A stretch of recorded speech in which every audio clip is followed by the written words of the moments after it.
Hi guys, welcome to new video. So today we'll take a look at another 1v1 game in Armies of Exigo, and this time it will be a matchup between me and Cozy. So let's unpause it. We are playing on Inner Sanctum and I'm in the top left corner with the Fallen Race and green color against Cozy in the bottom left corner with the blue Empire. There was also Suvak as observer. Some of you might not know Cozy, but because he doesn't play that often, but he came back for some games. We'll see if he will stay with us. You probably already know that when you are watching this video. Of course, when I'm recording it, it was just only like 2 days ago when we played this game, and he played with, I think, 3 games, and then he played like 2 more with Suvak. But he's definitely one of the top players at the same level as me, Suvak or Makrozerk, so definitely a really strong opponent here, and we will see how I will be or won't be able to deal with him in this game. So he's doing a really early scouting. This is something you will see from him basically in every single 1v1 game with Empire, always taking his peasant at immediately, going for some scouting, trying to find the opponent position and also see what the enemy is doing. I opened with Deformer into Hive, so I still don't really have to go with mid expansion if he will try to rush me or something, but at the same time I'm playing Fallen, so I kinda need to start expanding, otherwise I won't have any advantage. You need to get the macro superiority if you don't want to stay behind. He was also kinda lucky that of course he found me at first try. There is 3 positions where I could be, so he has definitely early information, but now he ran out of my base. He saw that I made a front base instead of an expansion, so he was probably expecting me to maybe go for some early units, and instead of that I will just kinda go for the expansion because he already left my base and now he doesn't know that I'm expanding. Of course he can come back, but that's about it. Yeah, that was this deer blocking my Dark Fortress, so that delayed me by like 5 seconds, but of course it doesn't matter that much. Cozy is not even building like a front base here or anything. He actually made the barracks here in the back next to his town hall, and then made a farm here with tower, which is a really interesting opener. Usually the barracks are the building you build in the front because it's way tankier than the farm. But at the same time, he probably wanted to kind of stay more in the back. Just place the tower here for some defense. Doesn't really matter, of course. But I already have 1 Stinger out, I'm making second Hive, my Dark Fortress is 50%, we can of course make the tower if we will want to, so we are doing overall pretty fine. Now he will scout me with 1 Swordsman, and he will of course quickly find out that I have the expansion, because he sees, okay, he has only 1 Hive finished, second is on 50%, this is definitely really late, so it kinda indicates that I have something behind this. So yeah, he scouts the expansion. There is no way he can stop it with 1 Swordsman or anything, so he just keeps hitting the Hive here, waits for my Stingers to come out. Now he swaps to them and basically forces me to bring some Harvesters here, but since this is already almost finished, I actually kind of want to have the Harvesters here, so this is not that big of a problem for me. I'm trying to waste some time for him with the Stinger, kiting away with another Stinger here. Now I kinda messed up, I brought this Stinger here and he actually died.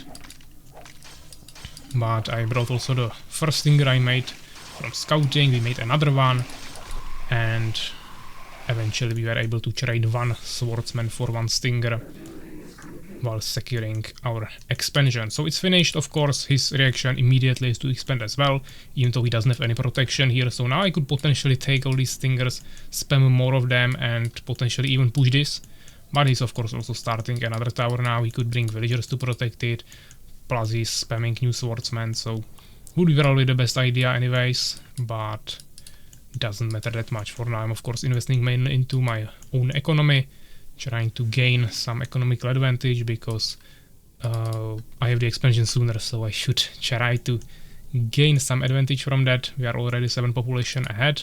He's also not producing any villagers now because he's upgrading to Stonekeep.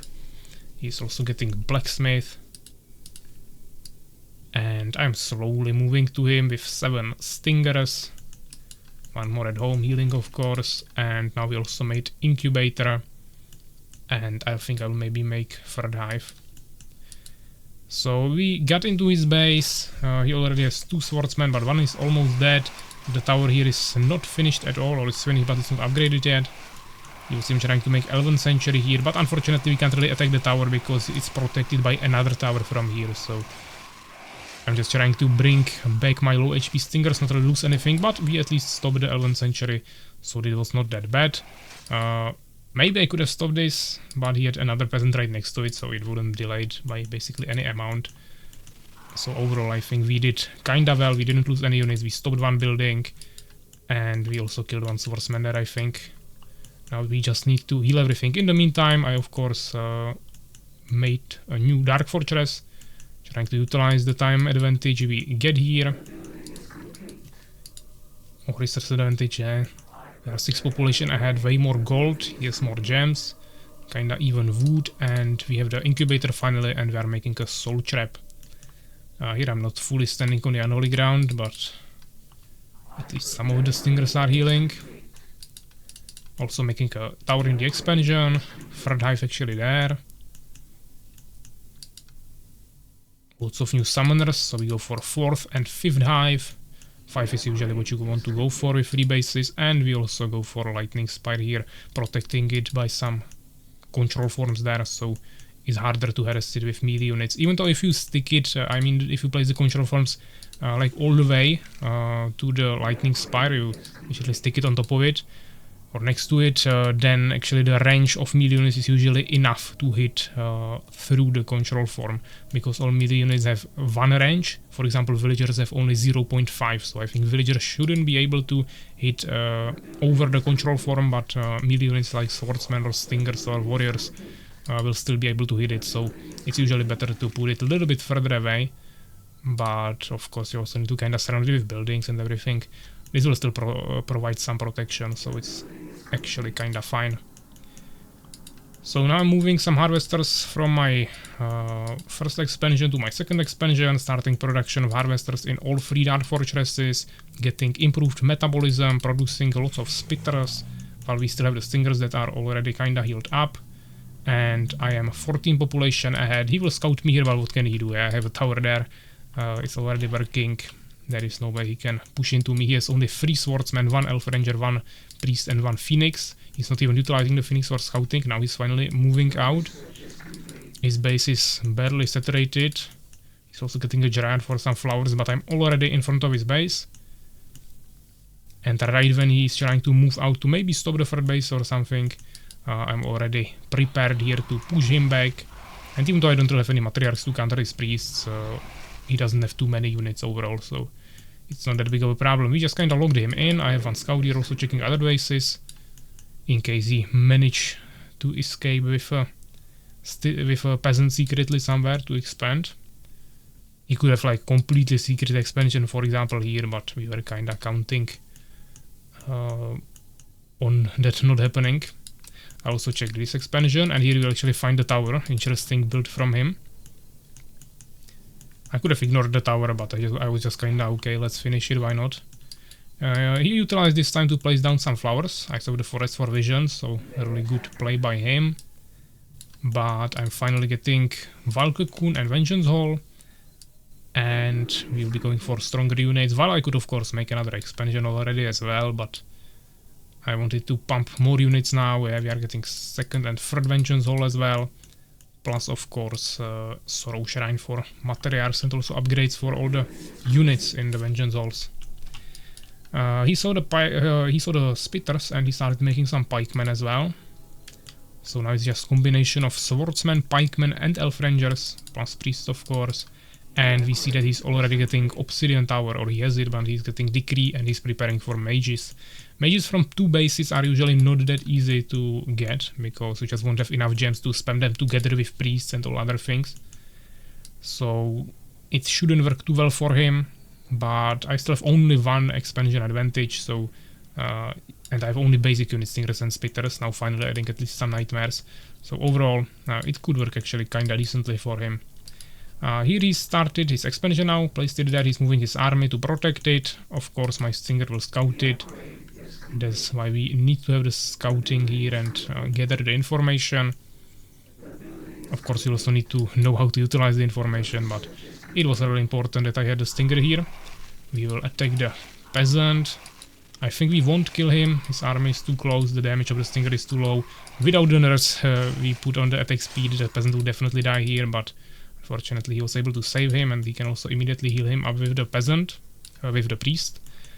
And I'm also setting up one new base here, which is the same that he's getting, which is both just gold. And since we made the Valkyrie, I also made some guards now to potentially harass him a little bit. As you can see, he doesn't have any towers on his villagers, so we can utilize this and potentially do some economy damage to him. I also saw a mage here, so another scout really important, while we are doing some harassment here. And he's trying to move to my base actually. Probably thinks he can kill me, but I already have matriarchs there, I have the nightmares. We probably already have mana depletion. And now he's running into me. He has one mage there, he will probably cast a decree. No, I was able to mana deplete him quickly enough. Now we also mana deplete the priest, and basically his all casters are kinda dead. This is the one thing that Cozy does really well usually, and you will see it in future games that I will show you as well. It wasn't done perfectly here with half of his priests, but he still had 2 priests behind. And yeah, basically that's what he is doing really well. He's always keeping the casters, mainly the priests, really far away behind his army. And since we reduced the range on the matriarchs by a lot, it's basically impossible to mana deplete his priests. Mages usually go into the front to cast the decrees, but he's just keeping the priests extremely far away in behind his army. And it's really difficult to deal with that. As I said, it will be even more visible in the other games I will show you later, probably in the upcoming videos, because we played, as I said, a series of 3 games. So here I basically slaughtered all of his villagers, or maybe he brought them away to Wood or somewhere, but definitely stopped this income. We also stopped this expansion. Our 4th base is basically finished, and we are going for new bases here with this summoner. We are mainly trying to bring more matriarchs now, but also some spitters. Why not? We are on 144 population against 77, so exactly double. Or not exactly, but approximately. He's also getting resurrection now, really important as well, getting more elf rangers. He needs to somehow fight my ranged army with ranged units. I don't even have that many stingers, so he doesn't really need a front line. And he's trying to get more mages, of course. Phoenix is kinda useless, I don't really go any air for now, but of course it was useful for him before to stop the air harassment from my guards. And he is trying to bring a mage in the front, and he will decree me. So some damage was there. 2nd decree, as you can see, is dealing heavy damage to me. Killed the matriarch there, but at least I can raise some skeletons here.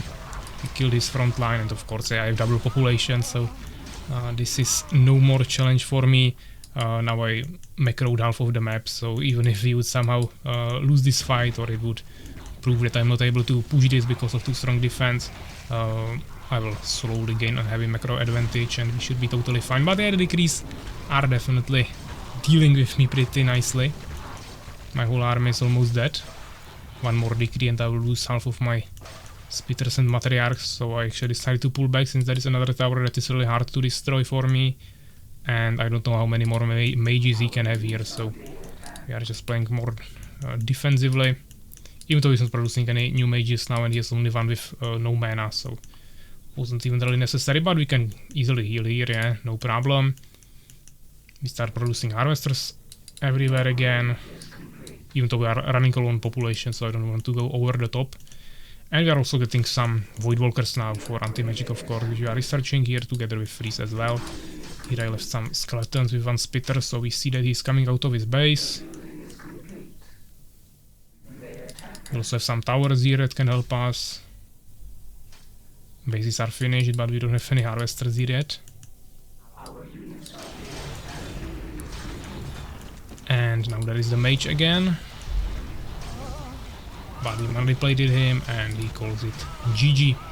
So yeah, kinda simple game. This is basically how we want to do it with Fallen. Yeah, we gained a macro advantage, prevented him from gaining any macro, and eventually just won by overwhelming him with insane amounts of units and basically not allowing him to get into the late game, even though he actually got 2 mages.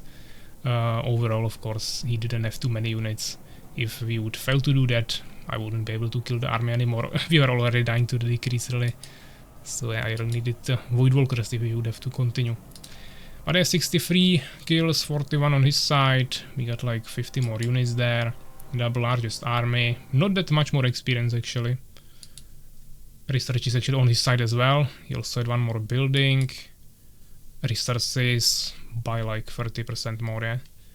1/3 more resources for us. So yeah, 17 minutes, kinda quick game. I hope you enjoyed it, and I will see you in the next one. So take care, guys.